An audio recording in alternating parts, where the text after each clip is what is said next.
semuanya, welcome to kelompok 9 video project. Kali ini teman-teman akan ditemani oleh aku, Jalisa Jardin dari kelas 11A nomor absen 11 yang akan sharing cerita tentang salah satu konflik yang ada di Indonesia. Nah, konflik ini, konflik antara apa sih? Konflik ini merupakan konflik keagamaan yang terjadi di Sulawesi. Nah, fun fact, konflik ini tuh diselesaikan oleh salah satu wakil presiden yang ada di Indonesia loh. Jadi tunggu apa lagi? Yuk kita simak ceritanya. Baik teman-teman, jadi konflik yang akan kita bahas kali ini adalah konflik Poso. Nah, konflik Poso ini itu terjadi di wilayah Indonesia bagian Sulawesi. Nah, lalu gimana sih latar belakang dari konflik Poso ini sendiri? Teman-teman, konflik Poso ini itu dinamakan konflik Poso karena terjadi di Kabupaten Poso. Nah, Kabupaten Poso ini merupakan salah satu dari 8 kabupaten yang ada di Provinsi Sulawesi Tengah. Terus mayoritas penduduknya itu ada dua agama secara dominan atau mayoritas. Yang pertama itu ada Muslim di daerah desa-desa, kemudian ada juga mayoritas Protestan yang di daerah dataran tinggi. Nah, terdapat juga pendatang dari orang Bugis, tepatnya dari Sulawesi Selatan dan juga Gorontalo bagian utara. Nah, tahukah teman-teman kalau Kabupaten Poso ini merupakan menjadi salah satu fokus program transmigrasi pemerintah. Nah, tujuan program ini tuh apa sih? Ini dilakukan untuk membawa warga dari daerah padat penduduk mayoritas Muslim seperti Jawa dan juga Lombok, serta Pulau Bali yang dominan Hindu. Nah, jadi tuh proses transmigrasi ini membawa perubahan demografis dengan meningkatnya populasi Muslim di daerah tersebut. Nah, akhirnya apa? Daerah padat penduduk ini, yang daerah padat penduduk secara homogen, itu akhirnya dibawa ke daerah yang jarang penduduknya. Nah, dari keadaan tersebut, pada akhir tahun 1990-an, penduduk di Kabupaten Poso ini akhirnya menjadi mayoritas Muslim. Terus membuat adanya persaingan mayoritas Muslim dengan persentase 60%, di atas 60%. Kemudian para pendatang ini kemudian membuat ada persaingan ekonomi antara penduduk asli Poso yang mayoritas Kristen dengan para pendatang Bugis yang memeluk Islam. Oke, selanjutnya teman-teman, kita akan membahas kronologisnya dari konflik Poso. Jadi konflik Poso ini bisa kita bagi menjadi 3 fase. Yang pertama itu adalah fase pada bulan Desember tahun 98, kemudian di fase 2 yaitu pada April tahun 2000, dan yang terakhir adalah fase 3 dari bulan Mei sampai bulan Juni tahun 2000. Kita masuk ke fase yang pertama, teman-teman. Jadi fase pertama ini terjadi di bulan Desember tahun 1998, tepatnya pada tanggal 24-nya. Nah, tanggal 24 ini terjadi perkelahian antara pemuda Kristen dan juga pemuda Muslim di Poso. Nah, karena insiden ini akhirnya memicu kerusuhan yang lebih luas. Kemudian dilanjut pada tanggal 27 Desember tahun 98, kelompok-kelompok bersenjata dari kedua belah pihak ini akhirnya bertangan ke Poso dan bentrokan semakin meluas. Selanjutnya kita masuk ke fase yang kedua, yaitu pada bulan April tahun 2000, tepatnya tanggal 15 sampai 17 April tahun 2000, perusahaan kembali pecah dipicu oleh persaingan politik menjelang pemilihan pejabat daerah. Nah, rumah-rumah dibakar, rumah warga Kristen itu akhirnya dibakar. Itu benar-benar rame banget. Terus korban jiwa itu banyak, nggak ratusan tapi ribuan warga mengungsi ke luar Poso akhirnya, warga Kristen. Kemudian di fase 3, yaitu dari bulan Mei sampai bulan Juni tahun 2000, tepatnya pada tanggal 23 Mei tahun 2000, kelompok bersenjata Kristen menyerang beberapa desa Muslim. Nah, terjadi pembantaian di pesantren Wali Songo yang menewaskan puluhan santri. Kemudian dilanjut pada tanggal 28 Mei sampai bulan Juni tahun 2000, serangan balasan dari pihak Muslim. Terjadi serang balik gitu.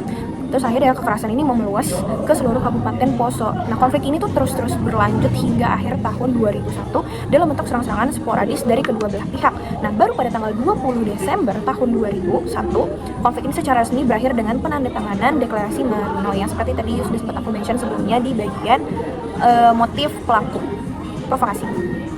Nah, setelah kita dengar penjelasan tentang latar belakang dan kronologi konflik Poso, sekarang aku bakal lanjut ngebahas faktor-faktor penyebab terjadinya konflik tersebut sekaligus solusi yang dilakukan untuk menyelesaikannya.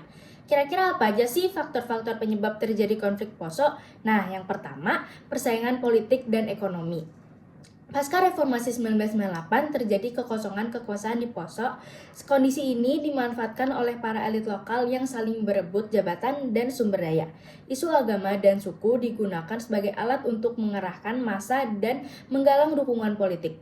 Selain itu, muncul ketimpangan ekonomi dan rasa takut kehilangan hak, terutama di kalangan masyarakat lokal yang mayoritas beragama Kristen. Mereka merasa kalah saing dengan pendatang yang sebagian besar beragama Muslim dari program transmigrasi Orde Baru, sehingga memicu kecemburuan sosial. Nah, yang kedua, ada kegagalan aparat dan dendam berantai. Pada awal konflik, aparat keamanan seperti TNI dan Polri dinilai lamban dan tidak netral.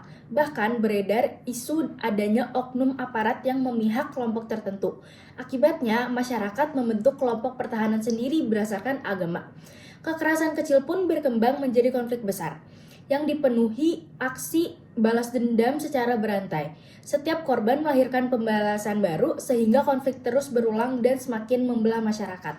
Nah, yang ketiga, ada intervensi pihak luar. Konflik yang awalnya bersifat lokal kemudian dimanfaatkan oleh kelompok radikal dari luar daerah seperti Laskar Jihad dan Jemaah Islamiyah. Mereka masuk dengan membawa ideologi ekstrem dan pola kekerasan yang lebih terorganisir, sehingga konflik berubah menjadi konflik bersenjata yang lebih luas dan November 2001, konflik bermula dari bentrokan kecil antar kelompok pemuda yang akhirnya menjalar ke kerusuhan agama.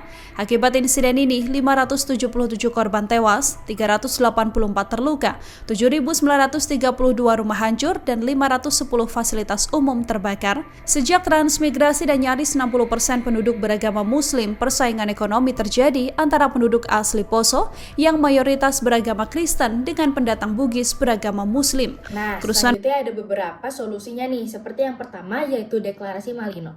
Penyelesaian konflik Poso dilakukan melalui Deklarasi Malino ditandatangani oleh perwakilan pihak-pihak yang bertikai dengan mediasi pemerintah Indonesia. Perjanjian ini menekankan pentingnya perdamaian, kerjasama, dan toleransi antar kelompok masyarakat.